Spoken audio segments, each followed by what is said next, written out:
or for $50 a day, whatever the case. But if you stop that exercise, that momentum that you might have been moving for 1 or 2 months or 3 months, you can actually go backwards mentally, and you can get in a bit of a negative spiral that can affect your mental health, and it makes it twice as bad. We are in a bear market. Bitcoin still looks like it's going down as we speak live now, so it's under 24K. We don't know. We don't know where bottom is. This is my first bear market. I'm like the cut.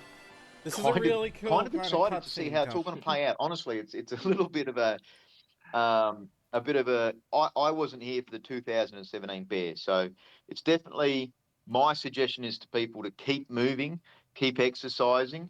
The game is still returning something. You don't necessarily need to cash it out. You can prepare yourself for the updates, for the expansions. You can look at doing gems. I think the meta has quickly pivoted into mystery boxes. We know that there's potential upgrade coming out for the 10 mystery box levels, and that sounds like that's a high probability of being soon. You probably can't give us too much alpha on that at the moment, Jace. I I think I can say that for the next update, we'll have the minting squirrels out there. And that's going to be then the 10 mystery box levels, yeah? Yes. Yeah. So it's really cool that people with the one sneaker doing 2.0 energy are going to get a chance to play that side of the game. It's going to open it up because it must be quite boring just using the one sneaker and kind of doing your 10 minutes a day. But now people start playing around with that. And I wonder what the number requirement's going to be, but that's all part of the play testing, isn't it? We had to learn that at the start. So that means there's going to be 10 mystery boxes and, like the games start again. We know what the numbers are. We know it's 11.6 energy. There was a tweet from someone showing the mystery box, the minimum requirements of time required to get a level 5 mystery box. I've gotten one with 12 before, never with 11.6. But now there's going to be 10 levels. There's going to be minting scrolls, and it's going to greatly change that part of the game. So I can definitely see a bit of a pivot towards luck. People potentially putting points into luck, maybe taking points away from GST, because we're coming out of a GST meta, going into a minting scroll, into a mystery box. But don't forget the GST. Just because it's not necessarily at a great price, don't forget that it's still used heavily in the game for things like minting gems, upgrading gems. You're still obviously going to need them to upgrade your sneakers and do all those repairs and all those kinds of things. But really cool, Jace. Any other big news from the weekend? I think that's pretty much everything. Very, very cool. I'll click on that quickly. 620K now on the official Twitter. We did have the Dua. Did I pronounce that right? Have I pronounced that wrong? I'm not sure. The new deck. Door. I'm not sure. Actually, I never heard them pronounce it officially. So I just think of Hodor, hold the door. I just think Hodor. That's all I think. But I mean, it's live, yeah. So obviously, a lot of people are saying, "Where is the Dex? Where is the Dex?" It's hidden, but there was never a front end for it. So it was kind of, it's live, it's active, it's on Solana only to start off with, and that was sort of launched as planned.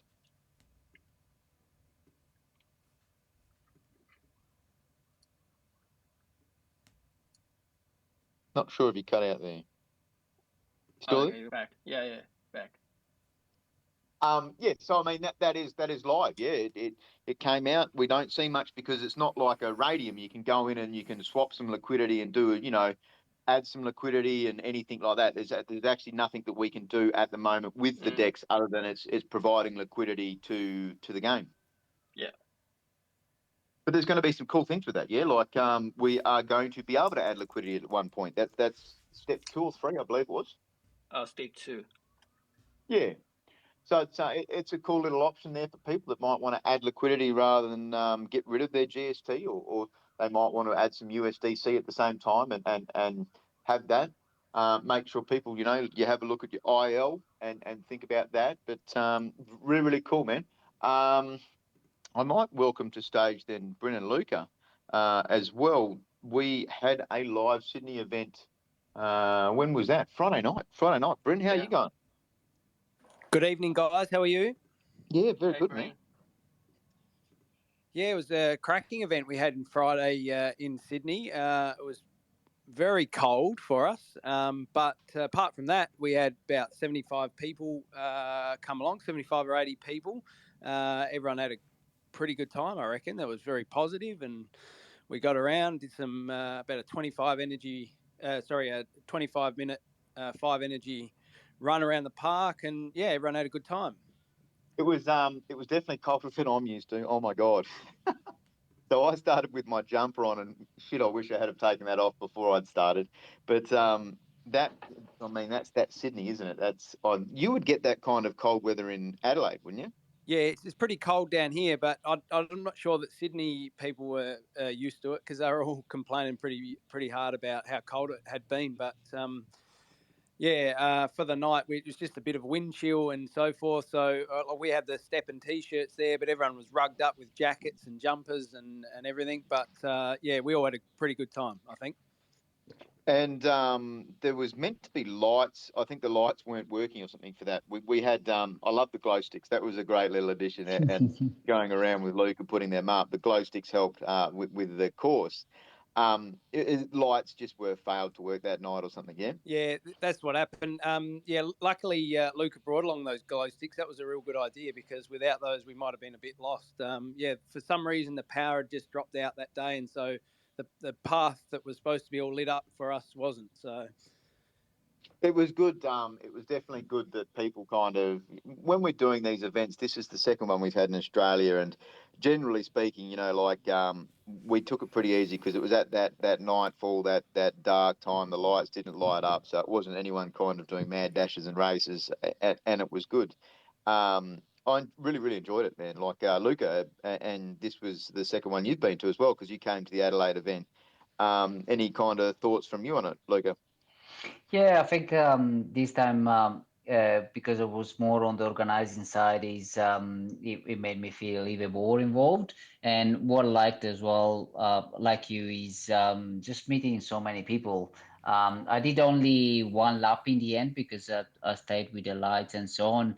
But I had the opportunity to talk to someone that came down from Newcastle, and he was so excited to be there because he didn't really care. I forgot his name, but he didn't really care about GST or whatever. The only thing he asked me was, well, the only thing he told me was, look, I started stepping. I've already lost 4.5 kilos, and I'm so excited. And yeah, now I started walking, and and now I'm jogging. So that kind of things really excited me. So yeah, it was a good night, as you said. Unfortunately, the lights didn't work, but and I think that's a good thing in the sense that also as a team allow us to have a little bit of experience, and when we suggest other people when they are organizing their events, also to have backup plans. Because as it happened in Adelaide we had the rain all of a sudden. In Sydney, all the lines went down. So you just have to think about these kind of scenarios that can happen. But yeah, it was definitely good fun. And the following day, I missed you, Bandog, for the park run.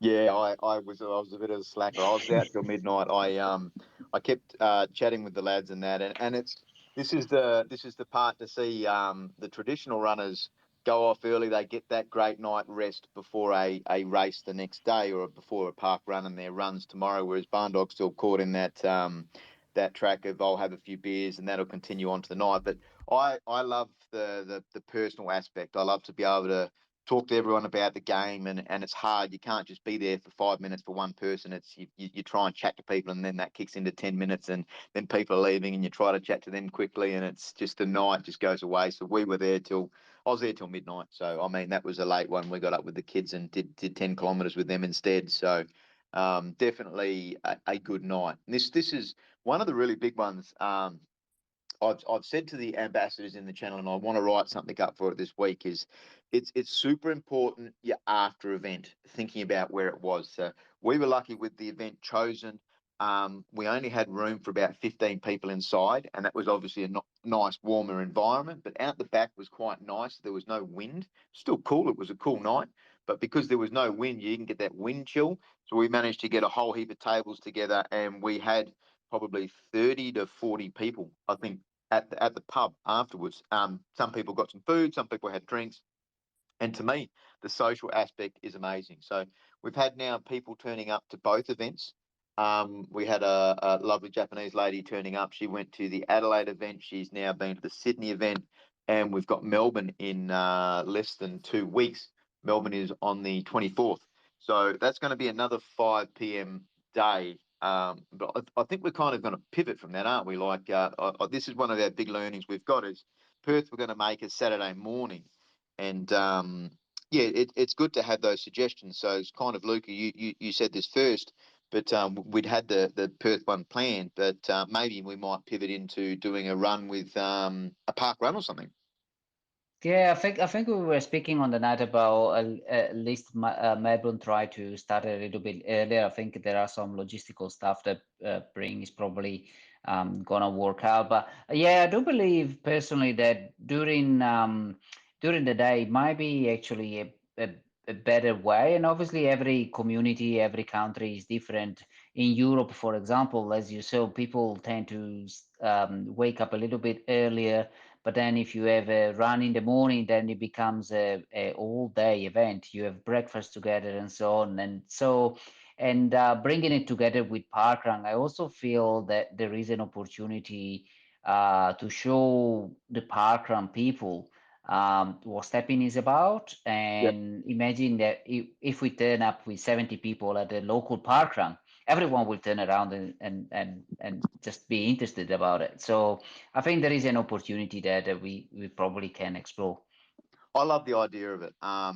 Obviously in Perth we'd allowed, I think we're starting at 9 o'clock. It might be 10 o'clock, but No, 9 o'clock. oh, excellent. 9 o'clock So yeah, start. that's not park runs between 7 and 8 normally, I believe. So that 9 o'clock, it's kind of it's July, so it's going to be a bit cooler. So at least at 9 o'clock, it might be a touch warmer. But we've got a great venue in Claremont, and that's where they have the showground. So there's some undercover just in case it's raining. But there's a lot of really great food places close by that we'll have a good choice to be able to go to. I love the idea of tapping onto that, and we do it locally here in Cairns. We've taken up to 8 of us and photo bombed them and been in there and run through the days and slowly getting numbers. We probably need to make an effort to go this weekend, but it is really cool to meet other runners and that in the community. So definitely imagine that one working. But I mean, the Friday afternoons, Bren, that was a long weekend, wasn't it, for Sydney? So it was kind of good to plan, and then that gives people a chance to go away for the weekends. Yeah, well, that was what we were thinking. That yeah, people might want to go away for the long weekend, and then Friday after work doesn't interfere with kids' sport or like training sessions or sport or whatever it is on the Saturday. So that was the idea of having it. But yeah, definitely with these cooler months during winter, I think the pivot maybe to Saturday morning might work. Anyway, we'll test it in Perth and see how it goes. We're offset that hour from park runs, so Bill can do both if they want to. And I think we might find that works better. But I mean, it's all a bit of guesswork until we sort of test it out. But we'll see how we go in Melbourne. We're set for after work time slot again on the Friday. Probably it's too late for us to change that now, so we'll stick with that Friday night, and hopefully people can get down there and the weather's kind to us, and then it frees up people's weekend, I guess. So that's the other side of it. And even for people that can't make it, for anyone listening in as well now, you're always welcome to come to the after event. We tried to make that pretty well known on the day, and it was the Oaks, and we went there, and that was great. It was a good venue. Considering we've rocked up with 30, 40 people, they hosted as well, so that was a great thing. So there's always that chance if you can't make it necessarily straight away. I'm always going to try and stick around for the majority of the night to make sure. And this time, I think I am flying solo. I had the missus and kids at Sydney, but this time Melbourne, it's just going to be myself. So well, that's going to be dangerous Friday night then. Oof, I don't think it get much more dangerous. I still stayed out till midnight, so yeah, it's really cool to me. this is community driven. Like these live events, I think I've stayed out late pretty much every one of them so far, because you can't have enough time just in 1 or 2 hours. I love that time with the people afterwards. So there's so many tweets and that go out the next day. I miss a lot of the tweets, but to have that time with people and you can talk about, look under the hood of their NFTs, their shoes, help them with the numbers, the stats, and still working out some things. Brent, you wasted a bit of money on the night. You don't care about GST.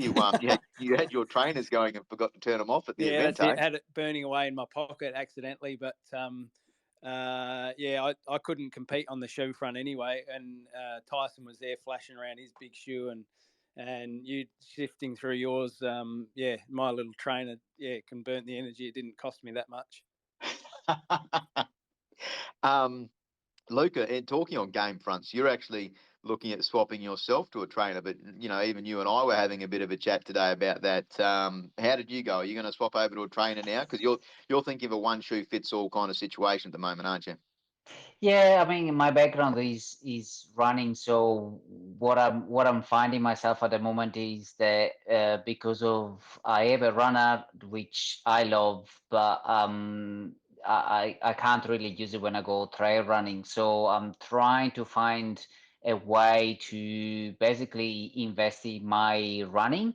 So not necessarily just looking at the cost and so, but just allowing myself to go back on the trails and continue running in places where the GPS is very dodgy. So I think I'm gonna give myself another week or so to try to sell. Basically, I have a level 29 runner, which I love. It gives me all the luck that I want and the GST that I want, but I'm trying to sell that and put in some more to get a trainer because again, it's just more for flexibility on my running. Yep. And I mean, just to give people a bit of strategy on it as well. So, do you do the selling outside of the energy resets? Because you can try and sell that for 12 hours a day and it's not going to cost you any energy.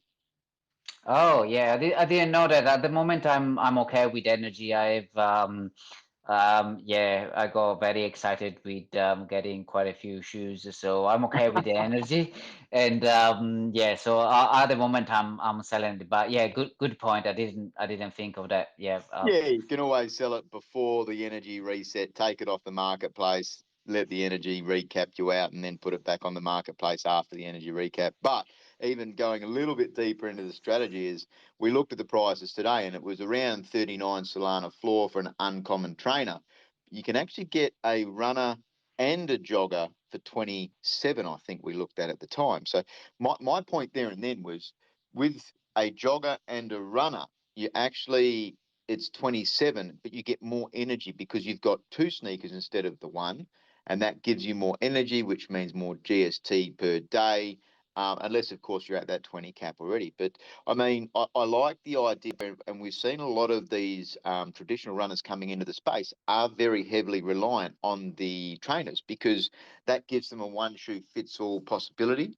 And it means that they can use it if they're doing a marathon, half marathon, or they're going off trail. We've seen a lot of people going off trail and they're kind of going, well, I'm going to use that trainer because then the GPS. Even I was at the Singapore airport and my partner uses a trainer. And I took that around the airport to have a bit of a test and it worked. So, there's situations where you go, wow, this trainer could be a possibility. You get stuck at an airport, you could burn a bit of energy around there. So I was walking around the escalators like a crazy person and people looking at me a bit weird, but at least the security didn't think it was too weird in a way. But I mean, from there, Luca, you're in Melbourne, but you're going over to Europe, yeah? Yeah. I'm coming to Melbourne, and then beginning of July, I'm down in Europe, spending a few days in Italy, and then we'll go over to Portugal and spend 3 weeks in Portugal. So I'll be reaching out to all the other step-in runners in Italy and Portugal, try to meet up. So that would be fantastic. Don't forget to use the language channels, my man. I forgot about that before I even jump in the Greek channel before Europe. Remember that we don't use language; we just use hands. So Yeah. we need to have a video channel for me. Yeah, it's so true. Oh my God, it's so true. Um, but what are you trying to get rid of the Australian winter and get a bit of warm summer into you before you come back? Absolutely, absolutely. And yeah, it should be fun. It should be like 30, 35 degrees. So yeah, I'm really looking forward to it and going back to see the family. Obviously, I haven't traveled. Last time I was in Europe was 2019, 18, so it's been a long time. So super excited. Yeah, prior to COVID. I mean, that makes sense. Where was home for you, Luca? What was your hometown? My hometown is Verona, which is north of Right. Italy, halfway between Milan and Venice. That's So, right. Yeah, yep, yeah, I love nice Verona. little town. Yeah, Yeah. beautiful town. It's still got they've still got the arena. That would still be operating, wouldn't it? 15,000 Coliseum. Absolutely. Yeah, it's still operating. And during summer, we actually have a live opera from the arena. So the acoustic is unbelievable. And yeah, so hopefully I will get a chance to take the family there. And it's funny because also, so my kids were born here in Australia. So it's going to be interesting for them now. They are old enough to recognize the differences between the cities over here and the cities back in Europe. So it's gonna be an interesting one for them too. How old are those kids? How old are your kids, Luca? 8 and 6, and you'll be amazed to hear that my son is 8 and he has already run 40 park runs. He's pretty fast runner. He enjoys and he's very close to get his own step-in shoe. So Oh, for you got to for give them the for shoe, his yeah. birthday, yeah, for his birthday, he's coming up in a month and a half. For his birthday, he's gonna have a shoe, and with that he can earn his pocket money. So I I think love it. it's good. It's certainly. I mean, obviously, I'm doing it with mine, and it's a new wave, isn't it? Teaching children Web 3.0, and here's $100 a week, and then you've got to try to work out, and then they're working out what they can buy and how many lollies and all that kind of stuff. But teaching the kids Web 3.0 and crypto and the basis. But you would be aware, wouldn't you, that they're teaching children in public schools at the moment. They're bringing them aware of Bitcoin and crypto. I didn't know that, but so my background is technology, and I do believe that the technology is just a language. So it's good that they get exposed to that language now, because yeah, if you imagine in 10 years' time, yeah, they'll have to use technology, and in 10 years' time, almost guaranteed that maybe Web3 will be history. So they need to definitely step up and keep up right now. So and that's where I believe also, again, in my humble opinion, where StepN is got an enormous opportunity to also expose the kids in a healthy behavior with the technology, and give them an opportunity again to earn a little bit and to just get out of the typical mindset of typical jobs, or typical or normal ways to make money, which I think again is a fabulous opportunity of education as well.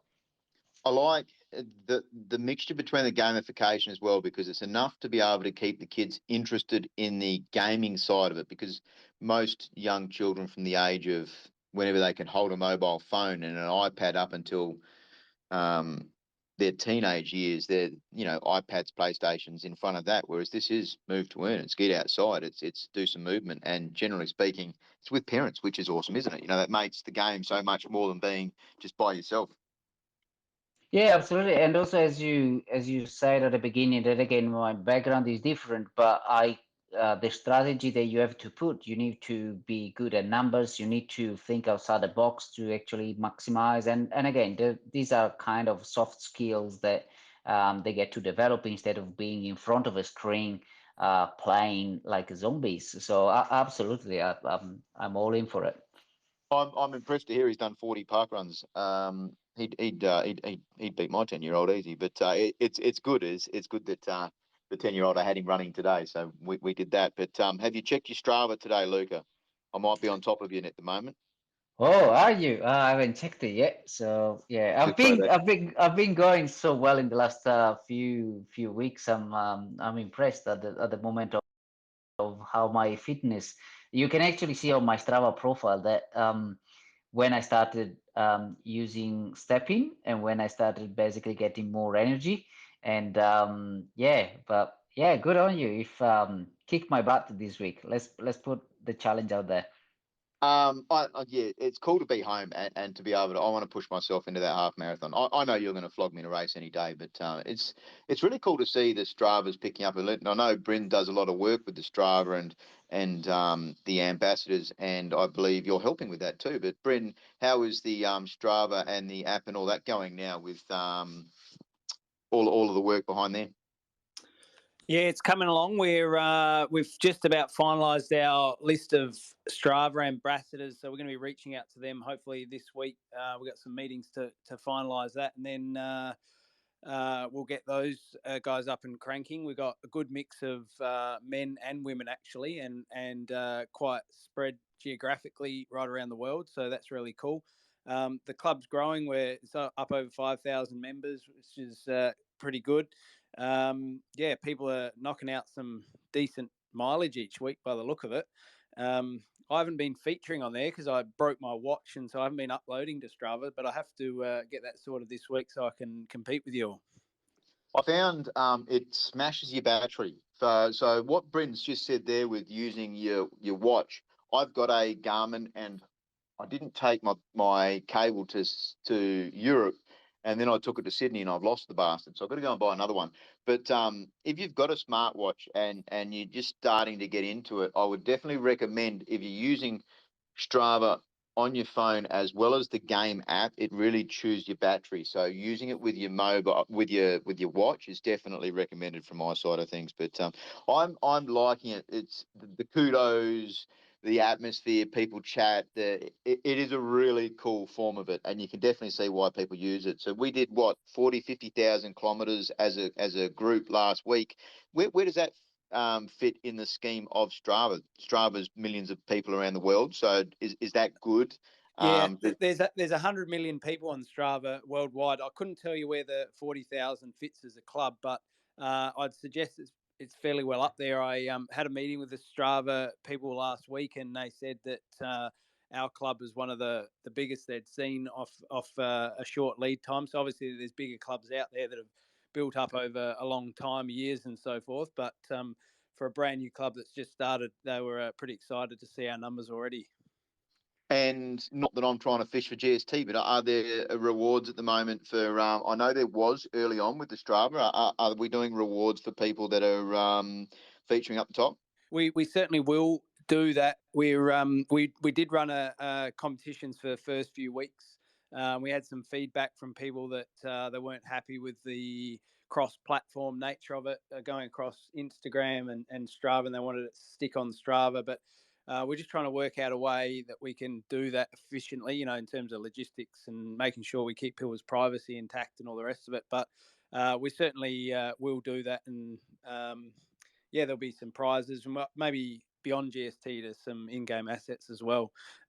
We're looking, I don't want to give away anything secret, but maybe badges and stuff like that. Oh, I was going to say it starts with the B, Bryn, but you beat me to it. Maybe. I love it. It makes sense, of course, doesn't it? Like, we've seen the first one from CoinMarketCap, but if we're going to be a project that goes across back to Web 2.0, then we would have to imagine it's going to time with that. That just makes common sense. But very cool, Brent. And how about Instagram? How are we looking on that? Can you give us the right tag for that? Because there's lots of fake ones out there. There's lots of fake ones, and we're still trying to get ourselves verified. Geez, they make it really hard at Instagram to get yourself verified. But StepN.com, all one word, no spaces or underscores or hyphens or anything. That's just StepN.com. And that's we're numbers at the moment, 82,000 or something on that. So we've only been pumping Instagram for a few months, and yeah, so that's really good growth over there, and we just need to keep that on the up, and we'll get rid of all these hackers and scammers out there that are trying to trick people out of their tokens and their assets and so forth by calling themselves StepN support or StepN official with an underscore or things like that.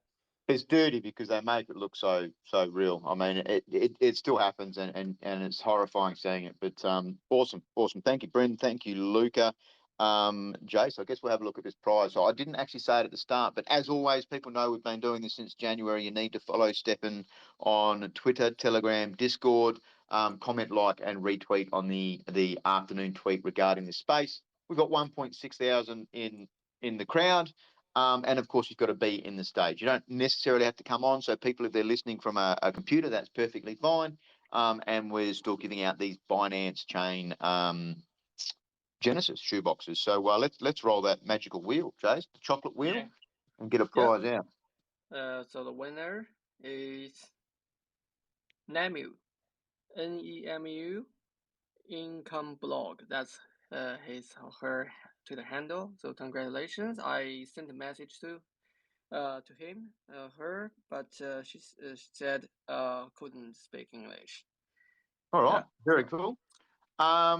Yes, I mean, obviously the tokens are low price at the moment, but for me, it's one of these things. I've said it at the start of the show. Keep moving. Like, get outside, use your energy, keep positive in the space. We're in a horrible bear market. Do we know we're at the bottom? No, we don't. Do we know GST is going to stabilize and go back up? We can't say that right now. Like, there's a lot of fear, there's a lot of uncertainty, a lot of doubt. You're going to see a lot of FUD in crypto at the moment in the general space of things. So definitely keep moving, keep fit, keep healthy, do the things that you've been doing for months now, and don't stop. It's definitely, you don't want to stop that, because you can get more negative. You start going through depression from the withdrawals, basically the energy and the exercise. You actually get a withdrawal from it. So if you can, just keep moving, try and keep positive, try and keep fit and healthy and all those kinds of things. Be careful of all the scammers and bots out there.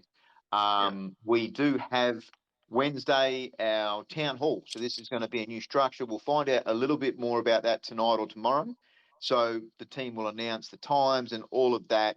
Obviously, we had a change with how we were doing that. We've come off the weekly. Sheety is going to start being a force within that. But yeah, we'll hear more about that in the next 24 hours. And obviously, even myself, we all want positive news. We all want to hear about some of these game elements that are coming out, and these burning mechanics and GMT mechanics and all of that kind of stuff. But I still want to highlight it's an overall app. Definitely these live events have been amazing to get to. We had Sydney just gone, so it's really cool to be home back in Australia first and foremost, and it was really cool to go and meet other Aussies down in Sydney. And the next one for me is Melbourne. I believe we've got a Bristol event coming up soon as well. Don't forget there's stepnworld.com to go and have a look. I know there's plans in the works for things like Georgia, Iran. We've got a Korea one coming up. So there's a whole lot of other countries that are building them out. And if you just watch the space, we're hoping to get more and more out. So it's not necessarily about getting barn dog there all the time. We've got some great ambassadors in the system. You know, we saw a American event with the Miami. We had New York just recently, of course, as well. There was a little bit of a thing in Chicago with a little bit of a meetup there. I think Austin, Texas may have something, but I think K-Train as well is planning one on that side of the world at the same time. So it's really cool. The team's working hard, the ambassadors are working hard, the moderators, my God, they've had a lot of dramas in Discord. So be careful of them, treat them well. Don't just go in there and, talk crap and think that you're going to not get kicked off the channel. You've got to respect them still. So any closing thoughts from you, Jace? Yeah. So it might be someone's first crush, but has been my second one. I've been through the 2017, third one actually. I've been through the 2017 crash. Saw my Bitcoin dropping from 15,000 all the way to 6,000, and yes, those old memories. But all the coins just came back to the price, and What's the best crypto exchange? better. I mean, you literally So have we will hundreds. definitely overcome this market crash.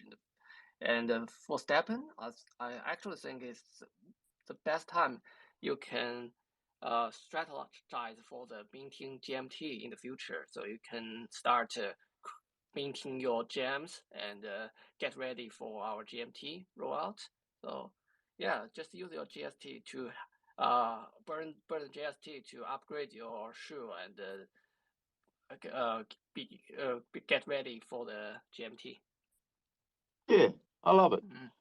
Definitely gems are the meta at the moment. So by all means, look, thank you for coming on stage. Bryn, thank you, Luca. That was an awesome event for Sydney. Look forward to Melbourne. Jason, as always, you make these work. And for everybody else jogging with Barn Dog back tomorrow, it's pretty awesome to come back. I've got Kevin, US Ambassador, giving me a hand tomorrow morning. And it's really cool. So it's good to be home. It's good to be able to talk to people again on stage. Obviously, while I was in Europe, I did live sessions of jogging and running with people locally, and we had I had a dinner, and then we did the events and all those kinds of things. But it's good to get back to the community while, it's a rough time. It's a bear market. So this is my first one. It's really cool to be here.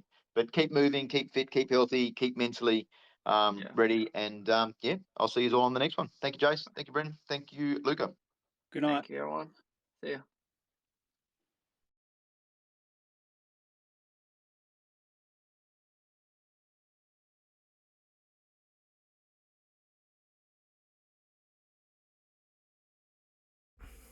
Alrighty, so as we can tell, that was not a Ask Me Anything at AMA. However, they did brand it as a discussion space. So it was between Barn Dog, StepN, and Jason. Now, let me just remove Brave from the source because we don't want any weird sound effects. So it was a discussion between people who are heavily invested in StepN. I'm not sure particularly if they're on the paycheck. They've never actually disclosed this, despite if you watch any Barn Dog YouTube video, in the comments there will be calls for disclosure because Barn Dog switches between us pronouns and they pronouns when referring to StepN. It's hard to distinguish whether he's part of the StepN team or what his particular role with the ambassador. Is he on a paycheck by StepN, or what other benefits does he get from this ambassador role? Or is he just a fan and he's just invested his own money? There isn't any disclosure about this. And it's things that should be disclosed at the beginning of any event. They should disclose the agenda and they should disclose their affiliations, which is, are they on teams? Like, what is your roles? And you would see this with any professional event, be it from Microsoft, Apple, Google, or any other big company. The event always starts off with, this is our agenda, these are our roles. And if the roles are like, hey, I'm chief software engineer or blah, blah, blah, then we assume that they're getting a paycheck. But when it's things like this influencer style marketing, or in StepN's case, it may even be multi-level marketing, then they should be disclosing their affiliations. It's just an honest thing to do. With that, let's look at some of the claims. And one of the things I noticed with StepN several weeks ago was how intense people who would raise criticism would be reacted to. Now, since StepN have completely dropped off their public relations side, I don't actually need my headphones on now. Since they've dropped off the public relations side, since every single time Yawn would do an AMA or Barn Dog would do an AMA, things would crash by about 10 to 30%. So if you go to Yawn's Twitter, then you will see or Mabel's Twitter, things like that, that there were, so we'll see here, right? StepN team and me right now. So Yawn got banned.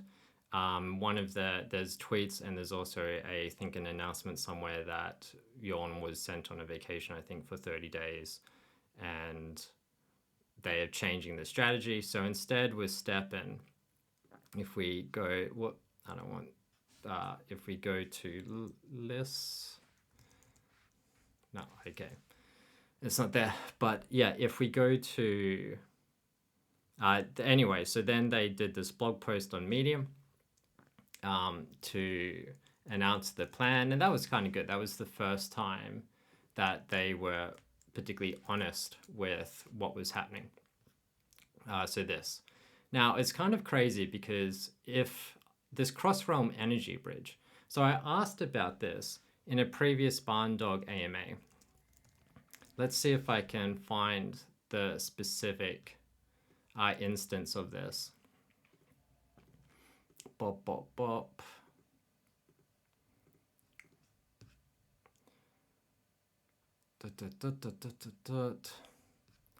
All right, so I have the question, but I don't have the response. But in one of the previous AMAs, around 45 minutes in,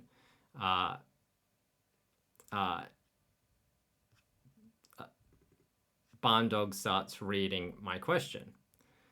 And this is, let me share the question. Can I make this bigger or smaller? Yeah, here we go. All right.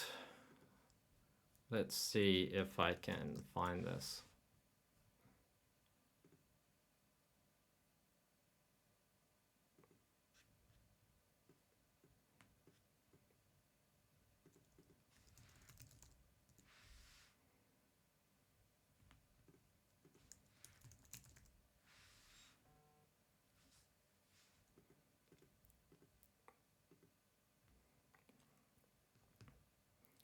Videos,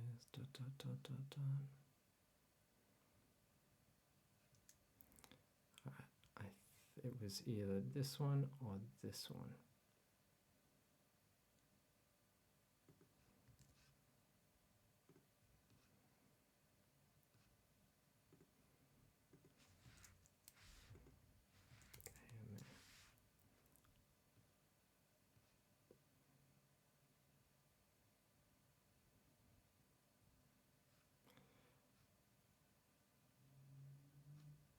Boop, boop, boop, boop, boop.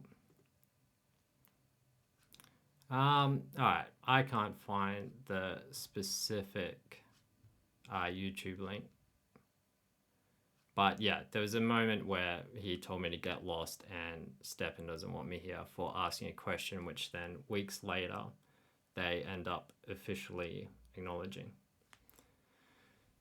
And so they've done this, and they said, yeah, we're now going to address energy sharing, energy cap sharing. However, with the plan, they are still going to continue energy sharing. It's just going to be a tiered solution, but they will continue to do energy cap sharing. Now, this is particularly weird because they still haven't explained why do energy sharing and why do energy deduction sharing. This is something that when asked about, they repeatedly say no. Now, the way StepN actually earns the money is they have a vesting of GMT, but they also earn 6% on marketplace sales. So even if GST and GMT completely crash, as long as people are selling the sneakers like they may be if they're exiting the game or they're just continuing the game and accumulating more, then they're earning money in Solana and Binance. So regardless of the performance of GST, GMT, and Sol and Binance, as well as selling, is what they earn money from. And the partnerships, which I assume they get paid for the partnerships. Then pure mint and sell. So they said they're going to finally address mint farming. This is something else that people talked about. But they haven't really said why this is such a negative impact. They don't ever provide the justification for their arguments. They just kind of say what they're doing, what the problem is and what they're doing. And they don't really go into why that was a problem and why the solution is better compared to alternatives. And now dynamic minting costs. So this was surprising. So last time shoes reached 150 US on the Solana chain, then they implemented some things to double the minting cost. However, it reached like 150 US on Saturday or Sunday, last Saturday or Sunday. And then it they didn't do any changes to the minting cost. So that was surprising. People were thinking they would react again to save the prices of the sneakers. And recycling mechanisms, so these are some long-term things about burning. Now, if you do raise concerns previously, since they've kind of really abandoned Discord and they've just kind of given up, unless like before you would be muted for raising any concerns or any criticisms or counter arguments, you would be muted or banned and or told to get lost. And then since the Yawn fiasco, they announced they're going to change their situation to do like monthly AMAs with a dedicated PR person, and that seems sure that seems probably a lot better. But the culture in the Discord then is where now criticism and counter arguments can be discussed, and that's great as long as you're not being insulting or vitriolic. So now people are kind of discussing it. However, there was like this culture of like zealotry against what they called FUD. Now, this is something which I've been uniquely positioned to know a lot about. So let's pull, and what do I mean by that? So in 2020 and 2021, Beverly Me, which is, or Beverly Me is the Twitter handle, Beverly, which is the philosophy and collaboration community I founded in 2011. We studied the research literature of belief, propaganda, warfare, empire, civility, and other technologies that fertilize civilization. And I do a Twitter thread kind of the summary of those results and, discuss cognitive warfare and how that's kind of playing into things. And this also then plays into, more recently, I saw crypto just abusing this term FUD, which stands for fear, uncertainty, and doubt. And the conclusion, what it actually is it's an opportunistic infection exploiting axiomatic deficiency. Now, that's probably a huge mouthful for most people. If you want a really in-depth term for what this is, you can read through the tweet or watch our previous videos on YouTube. Now, I will share those videos on YouTube so you can know. Let me just change which Brave browser is being shared. All right, so Beverly, every month or week or whatever it was, when people found things that they thought were interesting, so it could be science papers or books or whatever it is, we would then get a collection of experts or interested parties to discuss it. So in 2019 and 2020, we discussed an integrated model of communication, influence, and beliefs. So these are science papers that we discussed. And this is really getting us into the idea of belief, ideology, axioms. And then afterwards, I started getting into and researching empires and civilization. And these are things here, because like, when does a civilizational collapse happen? How long do civilizations last? What is a civilization? What is civility? How is civility related to civilizations? And what are the stages of nations, things like that. And then I did a 3-part discussion series, of which only the first part is live, and that's Internet as a Cult. And this talks really into the weaponization of the internet and its use as a cultic force. So what is this FUD thing? I did a post on Discord. Let me change my shared browser again. All right, here we go. All right, so someone asked, well, what is FUD? And someone responds, misinformation. However, that is not accurate. Misinformation is misinformation. FUD is fear, uncertainty, and doubt. FUD is an emotional state, not a strategy in of itself. In cognitive warfare, which has been documented since at least Sun Tzu's Art of War several thousand years ago, causing FUD, so fear, uncertainty, and doubt, in the enemy's personnel. So in a war, if you have 2 armies, one of the army may want to elicit fear, uncertainty, and doubt in the enemy. So eliciting FUD in the enemy's personnel has been a goal as a way to weaken and defect the enemy by disrupting the unity and harmony of the soldier loyalty. This is where propaganda has its effect, propaganda being that which furthers a nation's talking points in competition with another, be they true or false. So propaganda is like to propagate one's gander. And gander being conversation talking points or ideology or axioms.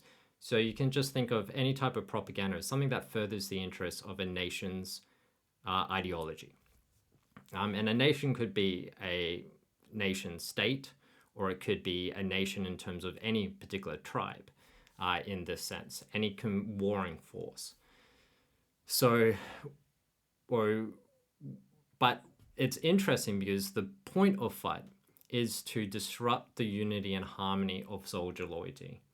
And loyalty is specific here. It's really important because FUD, as the tweet earlier talks about, where FUD is an opportunistic infection exploiting axiomatic deficiency, right? FUD only infects people with an axiomatic deficiency. Kind of like how many diseases only affect people who are immunocompromised. This mimetic virus of FUD, right, or this symptom is really an opportunistic infection of an axiomatic deficiency. You don't have to particularly worry about that. I'll continue to explain. So, however, fear, uncertainty, and doubt extends beyond cognitive warfare and is typical of any crowd madness or any instance of mass hysteria or civil unrest. So in Orwell's 1984, many of us know this, illustrates this when the enemy, so Orwell's 1984 illustrates this when the enemy is changed mid-speech, voiding the axioms until a new normal is assimilated. So we see this usage of new normal, and many people have only kind of discovered the word new normal in year 2020, when there was this new normal after COVID. And what does this mean? Well, it's an old term. And 1984, Orwell's book, he discussed this or illustrated this in a particular scene. So in that scene, Winston, I think Winston is the protagonist. I can't remember. I read it 3 times and the last time was a year or 2 ago. So the protagonist is in this street. It's different from the Minute of Hate situation, which is another situation of mass hysteria.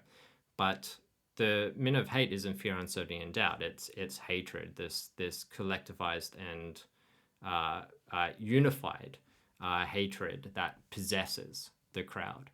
Whereas with FUD, there's a scene in 1984, and it's when they're in the street and there is a person giving a speech, and they say, Oceania is our enemy.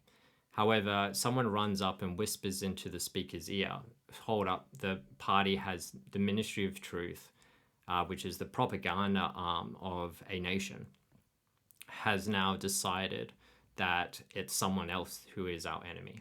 So they change the speech, and then their audience goes into this mass hysteria fight because it's uncertain. Who is our new enemy?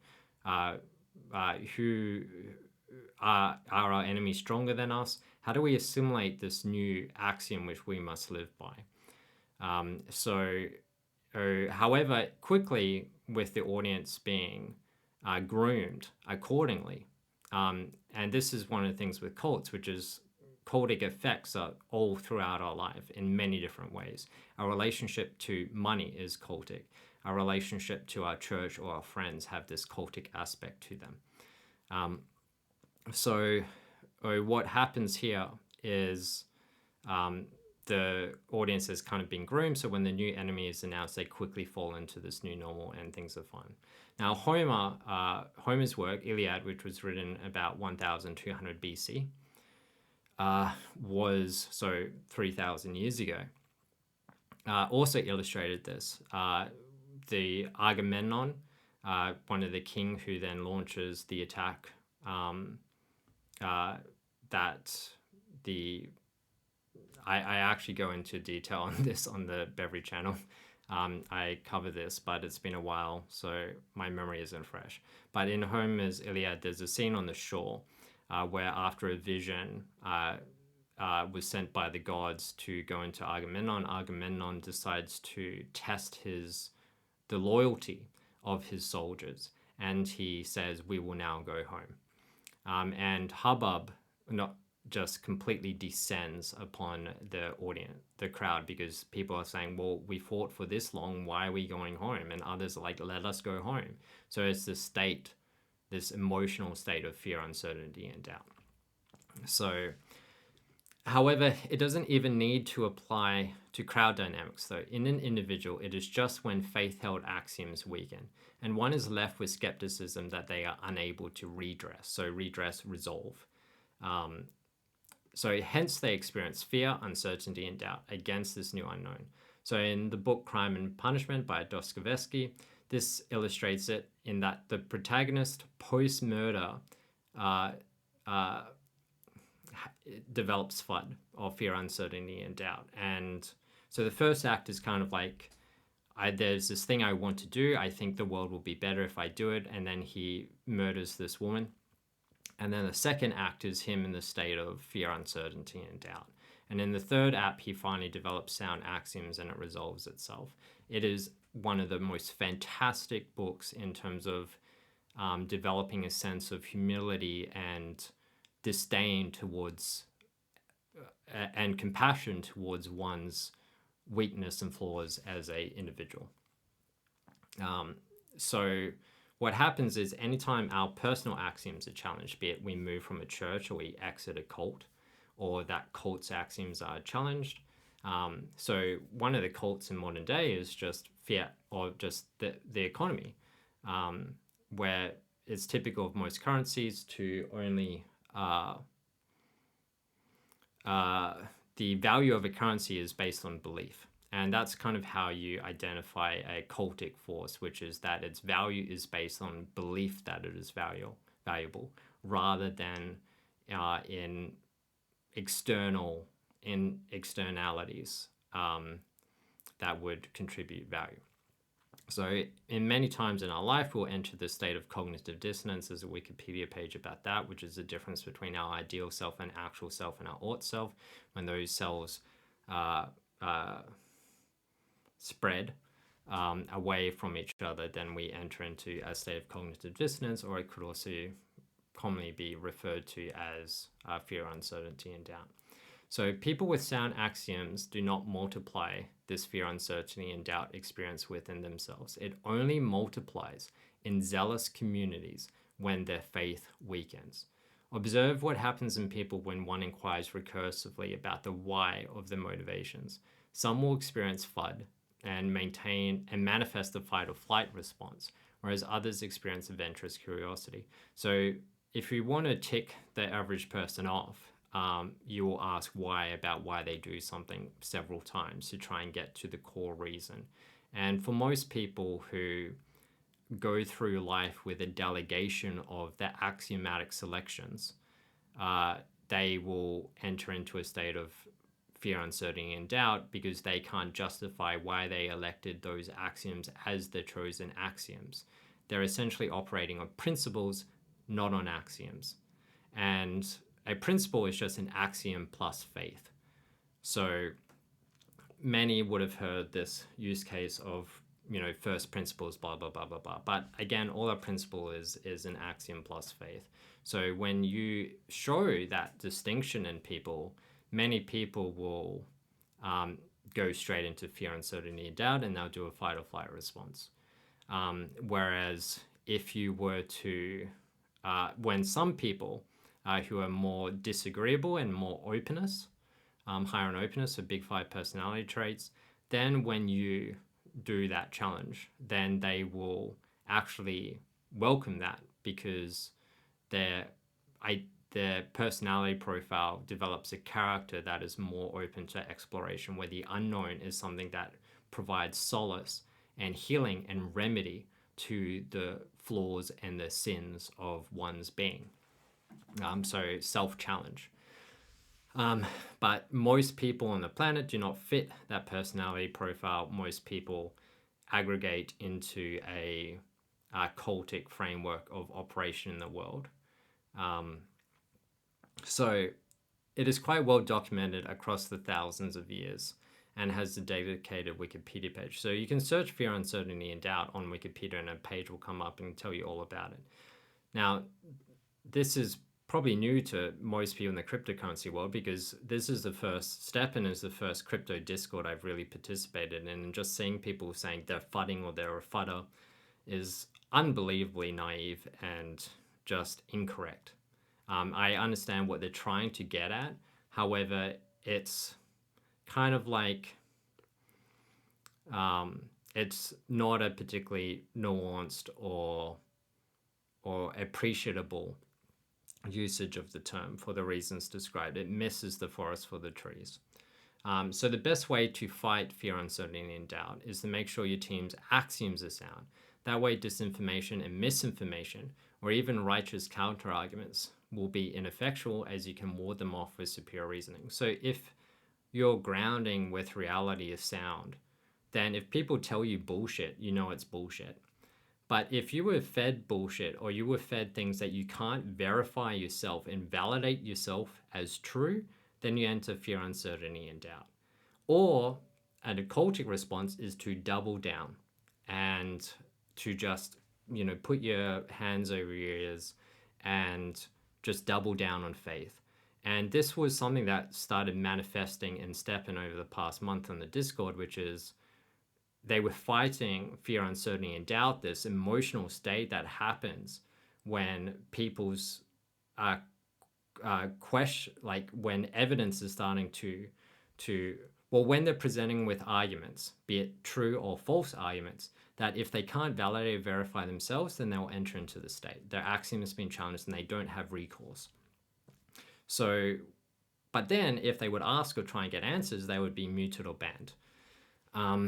And that's not the way you fight it, because it's trying to fight FUD with zealotry. So zealotry is, again, something which loyalty, the civilizational technology of loyalty, is to specifically ward off the threat. It is to kind of develop like a shield to disease. So it's kind of like, instead of improving your immune system so you don't get sick, eating healthy foods, exercising, not engaging in risky behavior, instead, if you just wear a mask and you think that the shield of the mask will protect you from all evil. So that's kind of what loyalty is, where it's, I have faith that this action or this team or this entity or this subject is going to protect me from harm. However, it's faith elicited.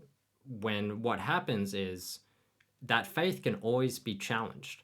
And if evidence keeps saying that it's not the case, then it's very scary for people, and people can get more and more vitriolic and aggressive. And you can start to see this with the way social media has affected people over the last 10 years or so, where people get isolated into echo chambers or information silos. And any challenging ideology in the average person just elicits this vitriolic attack. And there's a movie, I think it's the social, not the Social Network, the it's on Netflix. I can't. The Social Dilemma. Great movie. Watch it. Otherwise, watch Adam Curtis documentaries. These are great resources on trying to understand the cultic effects of the internet on you. So it's very important to not address FUD through zealotry, which is just giving everyone a mask and expecting them to wear a mask, otherwise they get banned. It's better to help them have a good mimetic immune system. So how can we do this with StepN? How can we purge these bad axioms? How can we purge these things that are ruining people's lives because they're not being addressed? So Jorn, prior to him being booted, he said, well, be grateful for StepN because at least you're getting free coffees. However, it isn't free coffees. By this logic, if I put $1,000 into a bank account for spending on coffee, magically I get a free coffee when I spend money I put in there. It's okay. I'll rephrase this rather than reading off here. But if we spend $500 into a coffee account, and then we only get back $5 of coffee, then we spend $500 to get $5 back on coffee. It's not free coffee. Free coffee would be if I pay $500 and then I get more than $500 of coffee back. So there's this claim in Move2Earn that we will earn. So I'll get back to that. So many people are saying, hey, look, GST is pumping. Check it out. So any pump at this point is probably just whales taking profits on their short positions via buybacks when opening new short positions via buy and sells. This has been the last 48 hours across all crypto on rinse and repeat every few hours. You can see these on exchanges by 1, green candles with huge wicks. These are whales liquidating retail short positions on the short close buyback so the whale can open the new short position at a higher price. 2, green candles followed immediately by an equal red candle or a green candle with the same open and close but a huge wick. This is just a short position opening. Some exchanges also let you see the volume at which position. A week ago, FTX had $6 million dollars on a buyback for $0 when GST reaches $0. All right, so let's go and take a look to try and understand what that means. So let me just share my screen here. And let me open up the current prices. Hold up, let me just turn off. Someone's just trying to call. Let me just respond to them briefly. All right, so this is Solana's performance on a day chart. Now let's go to GST's performance on a day chart. Today it's lost 16%. Not looking good on GST on the day chart. Let's look at the hourly chart. Is it better hourly? Still not looking good hourly, right? Really not looking good hourly. If we do a percent on the right, yeah, it's lost 97% since the 3rd of May. Not looking good. All right, so let's jump into the minutes and see if we can spot some of these shorts. Okay, right here. This is a great example, right? We just left overbought. This is RSI at the top. So this is overbought. We're just leaving overbought on the RSI indicator. And this is going to be an indicator in a bear market. It's time to open short positions. We can see that Bitcoin in the back is already crashing. Solana GMT is crashing and Solana is crashing. And we can probably see that it's starting to crash here. So it goes kind of up here because the way shorting works is it's an IOU. You buy, let's say GST right now at what's the price? At 17 cents, right? So you buy GST at 17 cents. You borrow GST at 17 cents, and generally that's done by a buy order on the exchange. And then you sell it immediately, right? Or depending on the exchange's algorithm, maybe a minute later or 2 minutes later, depending on how they do it. But for your purposes, you borrow it, which is implemented by a buy order, then it's immediately sold, and then it crashes. But sometimes the initial opening of a short position may not buy. Someone may already own it, and then you're just really borrowing it from them, and then you're selling. But if no one currently owns it, then you buy it and then you sell it, but it's the exchange perhaps that's buying it on your behalf to making sure there's supply for that short position to open. So what happens is there's these buys, and then there's the sells, right? And we can see that there's these really long wicks right at the top. So this is someone who bought and then they sold, and then they bought and then they sold, and then they bought and then they sold, and they bought and they sold, right? So this is going to crash probably a few more percentage points, 3%, until a situation happens, which is here. So this is a buyback. This is a closing of a short position. And you will see closing of short positions will generally occur once oversold has exited or a severe part of the oversold has exited. So we can see every single time a short position was opened, so this is probably, yeah, opened here, and then it was then closed here, and then opened again, and then closed here. So closing is a huge buy, and then again, an immediate sell. So these huge things are just a buy back to close the short position. So it crashed quite heavily, and now they're doing, some whales are doing a buyback. So when you see these huge wicks, these are just short positions closing. This is a lot of shorting activity, and you will see this not just on Sol, I mean, not just on GST, but on Sol, sometimes even on Bitcoin. You will see this in a bear market. And one of the advantages of these huge wicks is it's whales playing the retail investor. So if we go, let's go on GST because the wick size is way better. So let's say I'm a normal retail investor, right? And I go and I decide to open my short position here. And I'm like, yeah, I'm going to earn my money. I'm going to earn my 10% short like the whales do. Am I dropping like way too many frames?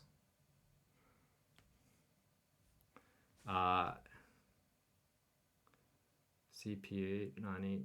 All right, I think I'm good. I think it's,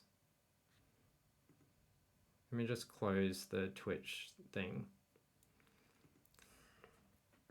And let's put, sorry, I'm being very aware that, all right, OBS is just really struggling.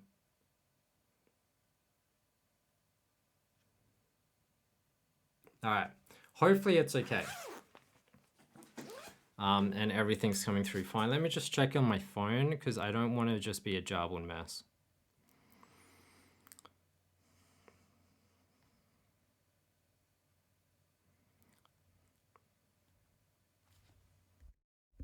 The retail investor. So if we go, let's go on GST because the wick size is way better. So let's say I'm a normal retail investor, right? And all right, the video is definitely chugging. Let me reduce the